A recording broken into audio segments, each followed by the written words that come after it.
안녕하세요. 도끼왕자입니다. 매번 같은 말을 하고 있는데 정말 투자 시장이 안 좋아도 너무 안 좋습니다. 과거 하락장이 악재로 인한 하락이라면 이번에는 명목 없이 그냥 무너지는 모습을 많이 보여주고 있습니다. 나스닥이 이처럼 잡초처럼 움직인 것도 처음이고 오를 만한 때에 떨어지고 별의별 일이 다 생기고 있죠. 당연히 부동산 쪽도 좋지 못합니다. 그렇지만 저는 이럴 때에도 내 집 마련을 추천하고 있습니다. 아마 여러분들 중에서도 지금 같은 하락장에 사야 하는 건 아닌가라는 생각을 하시는 분들이 꽤 있으실 건데요. 집을 살 수 있는 방법은 여러 가지가 있죠. 청약 당첨, 경매, 아니면 올 현금으로 플렉스를 하거나 아니면 저처럼 재건축 몸빵으로 낡은 아파트 매매 등의 방법이 있습니다. 그리고 엄청 유명한 방법이고 한때 유행했던 방법 중에 하나가 바로 갭 투자라는 게 있죠.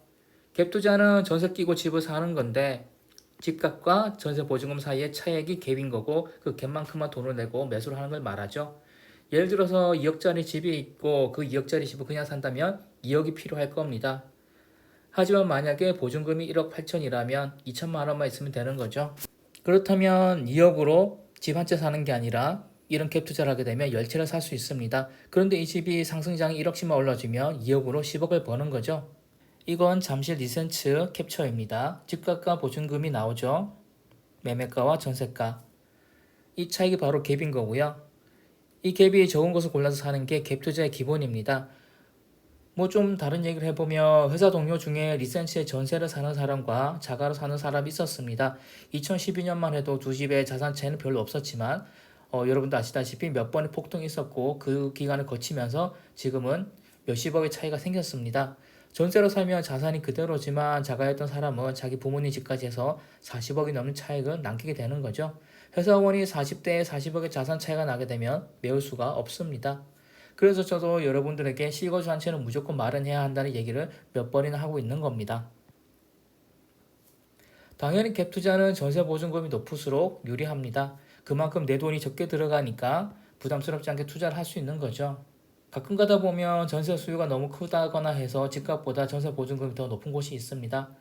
이런 곳은 갭만큼 돈을 내는 게 아니라 오히려 돈을 받고 매수를 하는 거죠. 그런데 그런 곳은 별로 많지는 않고 또 역전된 곳은 다 그럴 만한 이유가 있어서 역전되는 곳입니다. 개인적인 견해로 저나 여러분 같은 평범한 사람에게는 갭 투자는 비추라고 봅니다. 특히나 지금 같은 하락장에서 갭 투자는 그냥 자폭이라고 볼 수 있는 거죠. 갭 투자는 대부분 소액으로 시작을 합니다. 당연히 가지고 있는 현금이 많지 않죠. 2억짜리 집을 1억 8천에 전세 끼고 사면 2천만 원만 있으면 됩니다. 그런데 그런 집이 하락을 하게 되면 어떻게 될까요? 전세 끼고 샀는데 시세가 오르지 않는다면, 오히려 떨어진다면 갭을 적게 가져가면 갈수록 하락장에 취약할 수밖에 없는 구조로 가는 거죠. 오를 거 전제로 사서 비축과 현금도 없을 텐데 전세 만료라서 보증금을 내줘야 한다면, 그런데 전세가 안 나가버리면, 전세 시세가 내려가 버리면 바로 현금 흐름이 꼬이게 되는 거죠. 한때 인천 송도에 갭 투자가 엄청 유행을 했습니다. 아는 변호사 형도 갭 투자한 집에 전세를 들어와서 살고 있었죠. 그런데 그 집 집주인이 갭 투자 유행하고 나서 들었던 사람인데 그때는 이미 부동산 전문가나 사람들이 자기들 미리 매수를 해두고 그 집을 추천해서 높은 가격에 이제 일반인들에게 팔아 넘겨버린 거죠. 그 초보들은 그냥 갭 투자가 돈을 번다라는 얘기, 그 지역이 뜬다는 그런 얘기만 믿고 무턱대고 고점에 사버린 겁니다. 그리고 부동산 전문가들은 당연히 높은 가격에 팔고 튀는 거고 갭 투자자들은 높은 가격에 물려버리는 거죠. 그런데 거품이 빠지게 되고 새로운 세입자 찾지 못하게 되니까 이 변호사님이 이사를 나갈 때 보증금 반환 요구를 들어주지 못하게 됩니다. 집이 경매로 넘어가는 건 특별한 게 아니죠. 집주인이 빚이 있고 그 빚을 못 갚으면 경매로 넘어가는 겁니다.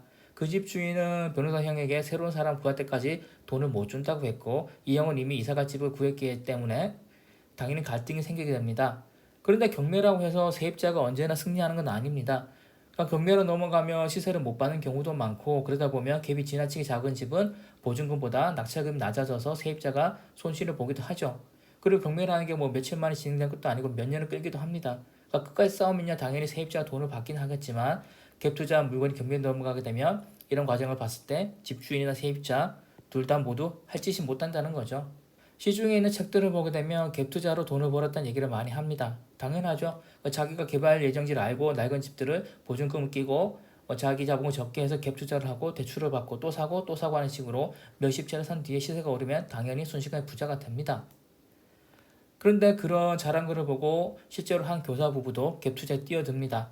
서울 쪽에 갭 끼고 며칠 사는데 하필이면 사고 나서 시세가 빠져버렸던 거죠.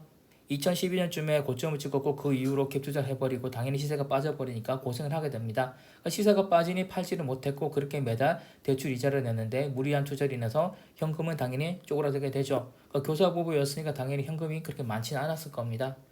정말 운 좋게도 다시 시세가 회복을 하면서 약간의 수익을 남겨 팔기는 팔았다고 하는데, 물론 지난 정부의 부동산 폭등 직전에 팔아서 그렇고 그 뒤에 팔아서 돈 엄청 벌었겠지만 하마터면 큰일 날 뻔한 거죠. 경매로 넘어갈 뻔했던 겁니다. 갭 투자는 당연히 기본적으로 다주택을 전제로 합니다. 그러다 보면 재산세, 취등록세, 양도세 등등 이슈가 걸리게 되고 들어가는 비용도 많게 됩니다. 그런 걸 감안해보면 실제로 손에 쥐는 돈은 훨씬 줄어들게 되는 거죠. 그렇다고 절대로 갭 투자를 하지 말라는 것 아닙니다. 저는 실거주 한 채는 언제든지 매수하라고 권해드리고 있고 그럴 때 갭 투자를 끼는 것도 나쁘지 않은 방법이죠. 예를 들어서 인천 사람이 인천에서 전세를 살면서 서울에 꼭 사고 싶어서 서울에 갭 투자를 해서 한 채 정도 갖고 있는 건 나쁘지 않겠죠. 여차하면 자기가 들어가서 살면 되는 거니까요. 아니면 노후 지역에 재개발 소스를 미리 알고 있다. 그리고 노후 지역에 낡은 집들을 싸게 갭 투자로 줍줍해둔다. 그러면 금방 부자가 될 수 있을 겁니다. 물론 이때는 초보들은 당연히 무리인 거고 그런 정보력과 다주택을 좀 사본 그런 내공이 있어야 되겠죠. 그런데 만약 재개발이 밀리거나 대세 폭락장이 오면 금방 거지가 될 수 있습니다.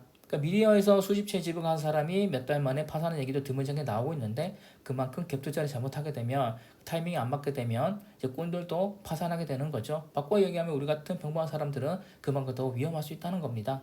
지난번 영상에 저는 절대로 신용미수나 선물 옵션 같은 건 하지 않는다고 했습니다. 주식을 할 때건 코인 할 때건 저는 절대 그런 위험한 투자를 하지 않는데 갭 투자도 일종의 신용미수 옵션 투자로 볼 수 있습니다. 돈을 벌 수도 있지만 1년부터 쉬우니까 가급적이면 하지 않는 게 좋고 특히나 지금 같은 하락장에서는 꾼들한테 설거지 당하는 일은 없도록 주의하고 또 주의하셔야 됩니다. 그러면 이번 영상은 이것으로 마치겠습니다. 감사합니다.